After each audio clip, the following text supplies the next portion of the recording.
Assalamualaikum warahmatullahi wabarakatuh. Para pemirsa, di era medsos dan era yang bersifat terbuka ini, apapun yang terjadi di sekitar kita dengan cepat menjadi viral.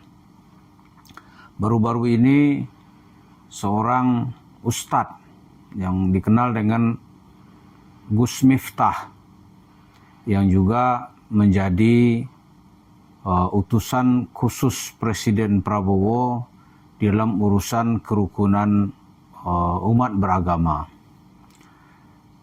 Seperti kita pantau, Gus Miftah dihujat dan digugat dan diminta kepada Presiden Prabowo untuk mencopot beliau dari jabatannya sebagai pejabat yang dipercaya, yaitu utusan khusus Presiden di dalam masalah kerukunan umat beragama.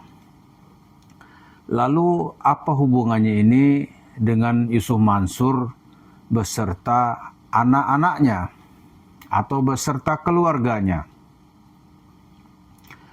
Gus Miftah itu dihujat, pemicu utamanya adalah karena dia dituduh atau diduga telah merendahkan seorang pedagang kecil yang kebetulan berjualan teh gitu. Lalu ada ucapan Gus Miftah yang menyebut goblok gitu kan. Sebenarnya kalau Gus Miftah bukan berada pada jabatan posisi politik, mungkin responnya tidak akan sebesar itu gitu.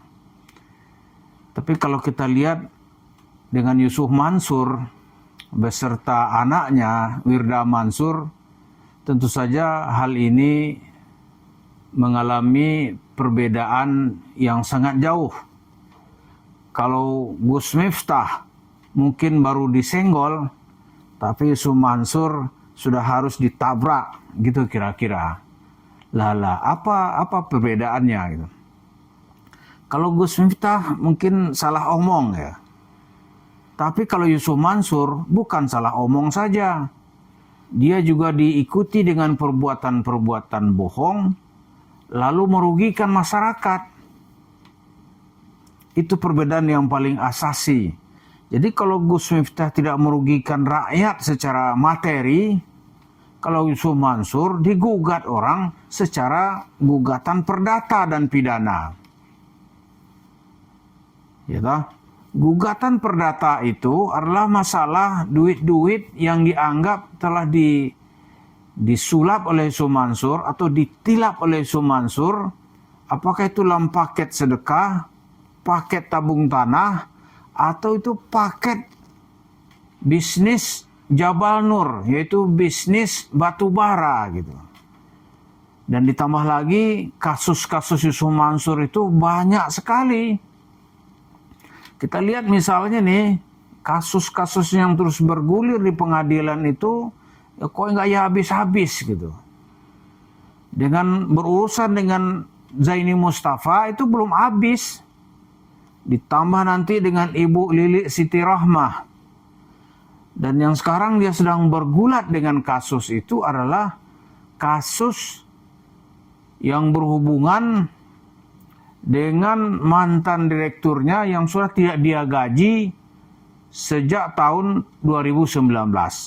Jadi kalau kita lihat himbauan Presiden Prabowo agar tokoh-tokoh agama itu menampilkan sosok kejujuran.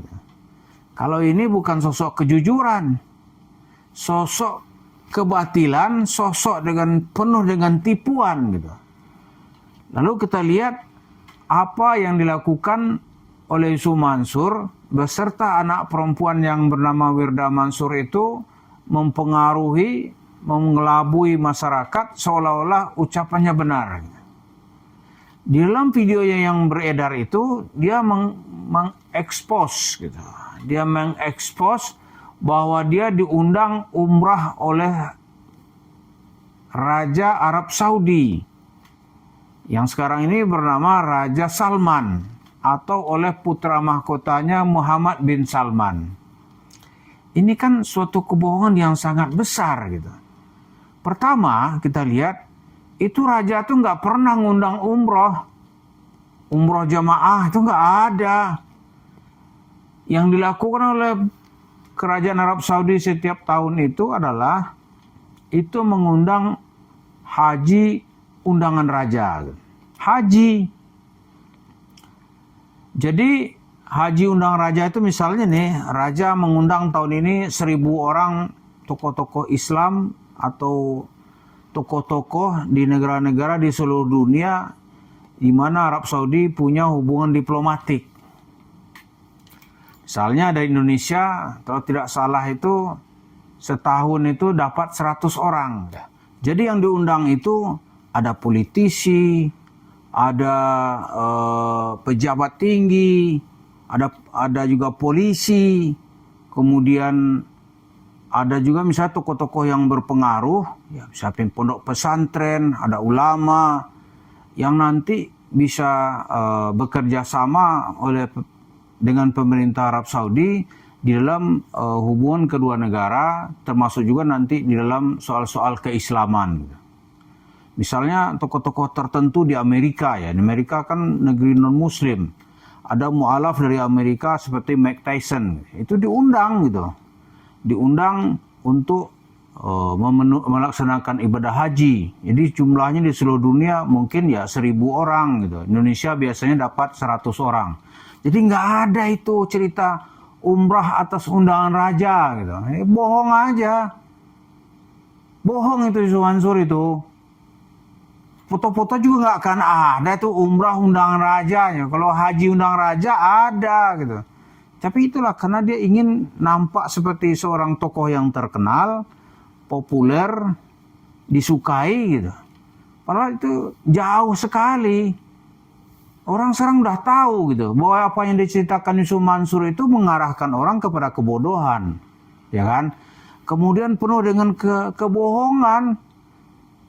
Karena itu ya tokoh agama kok ceritanya bohong melulu gitu. Karena yang dia tuju itu nanti bagaimana mendapatkan uang. Nah dari uang itu nanti, itu dia bisa dengan leluasa, itu dia pindahkan untuk jadi kekayaan pribadi. Itu yang sekarang terjadi misalnya, kenapa warung steak and shake-nya banyak sekali gitu. Itu pasti bukan uang bisnis yang real, tapi itu didapat dengan cara 4 lipat, ya dari masjid. Di masjid kota wisata aja mana berani Yusuf Mansur datang lagi gitu. Itu ada 250 orang dengan jumlah uangnya 55 miliar dengan paket katanya bisnis batu bara. Ternyata bukan bisnis batu bara gitu. Uangnya dapat dia kabur. Jadi kalau kita bandingkan Yusuf Mansur dengan Gus Miftah gitu. Gus Miftah itu mungkin ya dalam soal lisan lah ya. Kalau orang dengan enteng mengatakan dia menyenggol gitu dengan bahasanya. Tapi kalau Yusuf Mansur ya dia merugikan orang, merugikan secara materi. Karena itu kasusnya itu nggak habis-habis di pengadilan, nggak habis-habis. Nah sekarang sedang berkasus lagi di Pengadilan Negeri Jakarta Pusat. Urusannya adalah karena dia tidak membayar gaji direkturnya semenjak 2019 sampai itu pay trend dimatikan, wah dia nggak membayar gitu, lantas dituntut ke pengadilan. Cuma karena pengadilan kita kan pengadilan yang berpihak kepada yang kuat, pengadilan kita berpihak kepada yang punya modal gitu, maka ceritanya akan panjang. Jarang sekali itu rakyat kecil yang menggugat itu menang, jarang gitu. Karena itu seperti yang disebut oleh Mahfud MD, Pak Mahfud MD mantan cawapres ya. Pada pemilu lalu itu dia mengatakan ya mafia pengadilan itu yang pertama itu ada pada oknum ya, oknum polisi ya kan. Lepas dari polisi dia akan berada di tangan jaksa gitu. Lepas dari jaksa di tangan hakim. Lolos lagi ya di lapas dan sipir itu. Jadi susah sekali orang kecil untuk mendapatkan hak-haknya. Dan Yusuf Mansur tahu itu gitu. Karena itu dia terus saja tuh menyelesaikan kasus-kasusnya di pengadilan. Dia nggak mau di luar pengadilan. Kenapa? Kalau di luar pengadilan dia bisa dia mengembalikan duit orang gitu. Tapi dia nggak mau kembalikan, lebih baik nanti ceritanya diselesaikan di pengadilan. Jadi kalau kita bandingkan Yusuf Mansur dengan Gus Miftah ya, Gus Miftah kan tidak terdengar gitu. Dia menimpe, mengambil duit orang, ceramah dengan tujuan bagaimana how to collect money. Lalu dari uang itu nanti Yusuf Mansur bisa membangun kerajaan bisnis. Dia punya bisnis ya banyak sekali. Di antaranya dia punya ratusan warung steak and shake. Semua itu dia dapatkan dengan cara-cara yang tidak ada masyarakat yang mau meridhoinya. Karena itu kasusnya nggak habis-habis di pengadilan negeri. Jadi apa yang terjadi pada Gus Miftah, karena dia menjabat jabatan politik, kita berharap ada solusi yang menyenangkan, yang tidak merugikan pihak manapun. Misalnya dengan cara ya saling memaafkan gitu. Tapi untuk Yusuf Mansur, kita berharap agar terus diselesaikan menurut hukum. Kalau itu kasusnya perdata, meskipun dia meninggal, anak dan istrinya yang ikut menikmati itu juga harus mendapat tuntutan hukum. Terima kasih. Assalamualaikum warahmatullahi wabarakatuh.